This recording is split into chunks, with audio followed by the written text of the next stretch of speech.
Hello పిల్లలు. ఈరోజు మనం ఒక అందమైన మహాశివరాత్రి కథ వినబోతున్నాం. రెడీనా?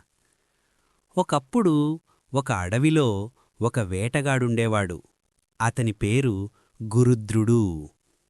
అతను ప్రతిరోజూ అడవికి వెళ్ళి జంతువులను వేటాడి తన కుటుంబాన్ని పోషించేవాడు. ఒకరోజు అది మహాశివరాత్రి రోజు. కాని అతనికి తెలియదు. ఆ రోజు అతనికి ఒక్క జంతువూ దొరకలేదు. రాత్రయింది. చంద్రుడు వెలిగాడు. అతనొక పెద్ద బిల్వ చెట్టు మీదకి ఎక్కాడు. ఆ చెట్టు క్రింద ఒక శివలింగం ఉంది. కాని అతనికి తెలియదు.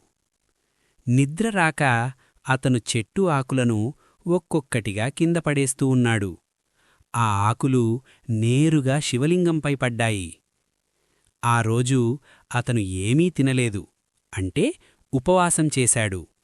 రాత్రంతా నిద్రపోలేదు. అంటే జాగరణ చేశాడు. బిల్వ ఆకులు శివుడికి చాలా ఇష్టమైనవి. తెలియకుండానే అతను శివుని పూజ చేశాడు. శివుడు చాలా సంతోషపడ్డాడు. అతనికి